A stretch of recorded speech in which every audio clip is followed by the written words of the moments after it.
Hello students, आज हम यांत्रिक एकता और सावयवी एकता में अंतर देखने वाले हैं। पिछली कक्षा में हमने इमानुएल डुर्खिम द्वारा समाज में जो दो प्रकार की एकताओं को परिभाषित किया है, उन एकताओं में यांत्रिक एकता और सावयवी एकता को देखा। यांत्रिक एकता जिसमें हम यंत्र की तरह काम करते हैं, जो हम अपनी समूह, अपनी प्रजाति या अपनी जाति या अपने धर्म के साथ मिलकर कार्य करते हैं, जिसमें हमारी भावना समूह की भावना के साथ मिल जाती है। परंतु सावयवी एकता में क्या होता है, यहाँ पर श्रम और विशेष कार्य के या श्रम के विशेषीकरण को महत्व दिया जाता है, जिसमें हम कोई भी कार्य करते हैं और हम जो कार्य करते हैं दूसरा व्यक्ति हमारे दूसरी आवश्यकता को पूरी करता है। जो कार्य हम नहीं करते तो उस आवश्यकता की पूर्ति के लिए हम निर्भर होते हैं किसी अन्य व्यक्ति से, जो हमें एक इकाई से दूसरी इकाई में जोड़ने का या सहयोग रखने का कार्य सिखाता है। यही होता है सावयवी एकता। तो आज हम इन सावयवी एकता और यांत्रिक एकता की मध्य की जो दूरियां है या जो अंतर है, उन अंतर को देखते हैं। तो सबसे पहला जो अंतर है यांत्रिक एवं सावयवी एकता में, वह है यांत्रिक एकता व्यक्ति को बिना किसी मध्यस्थ के समाज से जोड़ती है। अब जो हमारी यांत्रिक एकता है, ये क्या करती है, हमें समाज से जोड़ रही है, जो किसी भी मध्यस्थता के बिना हमें समाज से जोड़ने का कार्य करती है। जैसे हमारी जाति से जो संबंध है, ठीक है, यहाँ पर हम हमारी जाति के सदस्यों से जुड़े हैं, जहाँ पर हमें किसी प्रकार से कोई मध्यस्थ की जरूरत नहीं है। हम हमारे धर्म से जुड़े हैं, हम हमारे समुदाय से जुड़े हैं, जिसमें क्या किया जाता है, यांत्रिक एकता में हमें हमारे समूह से जोड़ा जाता है, समाज से जोड़ा जाता है, बिना किसी मध्यस्थ के। फिर वही हम सावयवी एकता की बात करते हैं। तो सावयवी एकता में क्या हो जाता है कि सदस्यों की पारस्परिक निर्भरता व्यक्ति को या सदस्यों को परस्पर जोड़ती है। कैसे? किसी कार्य में मैं दक्ष हूं, परंतु मेरी दूसरी भी आवश्यकताएं है, तो वह कार्य कोई और कर रहा है, मैं उसमें दक्ष नहीं हूं, तो मैं उस आवश्यकता की पूर्ति के लिए समाज के दूसरे सदस्यों पर निर्भर हूं, और वह व्यक्ति भी किसी अन्य व्यक्ति पर निर्भर है। तो यह है सावयवी एकता, जो क्या करती है, सदस्यों की पारस्परिक निर्भरता को जोड़ती है। ठीक है। फिर उसके पश्चात यांत्रिक एकता समाज के सामूहिक रूप को प्रकट करती है। यहाँ क्या हो जाता है कि जो समाज है उसके सामूहिक रूप को प्रकट करती है। एक समूह की जो इच्छाएं है, समूह की जो अभिलाषा है, समूह की जो आवश्यकता है, वही व्यक्ति की आवश्यकता हो जाती है। समूह का धन व्यक्ति का धन हो जाता है, समूह को अधिक महत्व दिया जाता है यांत्रिक एकता में। परंतु यदि हम सावयवी एकता की बात करें, तो सावयवी एकता में क्या हो जाता है, व्यक्ति रूप प्रकट करती है यह सावयवी एकता, जिसमें व्यक्ति अपनी कार्यकुशलता के आधार पर दूसरे व्यक्ति पर निर्भर होता है, दूसरा व्यक्ति प्रथम व्यक्ति पर निर्भर होता है, जहां व्यक्ति की कार्यकुशलता और उसके श्रम को महत्व दिया जाता है। फिर उसके पश्चात हम तीसरे अंतर को देखते हैं। तो यांत्रिक एकता का जो आधार है, यांत्रिक का आधार जो है वह क्या है, समाज में व्याप्त समानता। तो समाज में जो समानताएं है, समानताएं मतलब हम जिस जाति के हैं, जिस धर्म के हैं, तो हम जिस जाति के हैं हमारी उस जाति के साथ समानता होगी, हम जिस धर्म के हैं हमारे उस धर्म के साथ समानता होगी। तो ये क्या करते हैं, समाज में यांत्रिक एकता समाज में व्याप्त समानता को दर्शाते हैं। ठीक है। परंतु जब हम सावयवी की बात करें तो इसका आधार क्या होता है, समाज की विभिन्नता। कोई व्यक्ति किसी कार्य में दक्ष है, कोई व्यक्ति किसी कार्य में दक्ष है, तो दोनों या कई व्यक्ति परस्पर अपनी आवश्यकताओं के लिए एक दूसरे पर निर्भर होते हैं। फिर उसके पश्चात हम चौथे अंतर को देखते हैं। तो यांत्रिक एकता की शक्ति समूह की चेतना में पाई जाती है। तो यांत्रिक एकता जो है उसकी जो शक्ति है, पूरे समूह, उस समूह की चेतना में होती है। वो समूह अपने विवेक से, अपनी चेतना से सभी सदस्यों को जोड़े रखता है, और जोड़े रखकर सभी समूह के हित के लिए कार्य करते हैं। परंतु यदि हम बात करें सावयवी एकता, तो यहाँ पर क्या हो जाता है, प्रतिकारी कानून हो जाते हैं। यहाँ पर एक दूसरे का प्रतिकार किया जाता है, यहाँ प्रतिकारी कानूनों को महत्व दिया जाता है। फिर उसके पश्चात हम अगला अंतर देखते हैं। सावयवी एकता की उत्पत्ति कार्यात्मक भिन्नता पर है।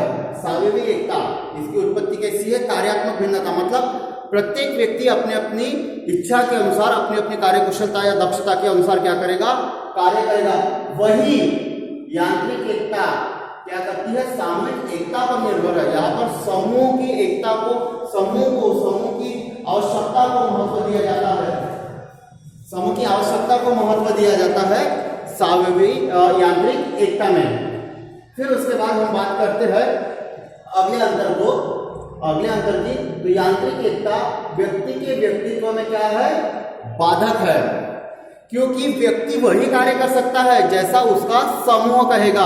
उसके समूह द्वारा जो निर्देशित किया है उसी कार्य को व्यक्ति कर सकता है। अपने जो पुश्तैनी व्यवसाय है उसी व्यवसाय को करेगा, जो पुश्तैनी कार्य है उसी कार्य को करेगा, जो समूह ने उचित ठहराया है वही कार्य करेगा।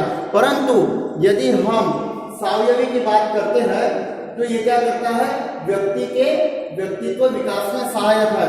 आपको जो भी कार्य करना है, जो भी श्रम करना है, आप स्वतंत्र हो, आप वह कार्य वह श्रम कर सकते हो।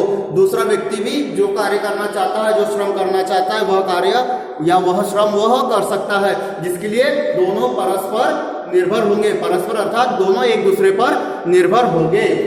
फिर उसके पश्चात हम अगला अंतर देखते हैं यांत्रिक और सावयवी एकता में। तो यांत्रिक एकता में क्या हो जाता है? जीवन से संबंधित अनेक प्रकार की सामूहिक भावनाओं का प्रचलन है। ठीक है, यांत्रिक एकता समूह से संबंधित है।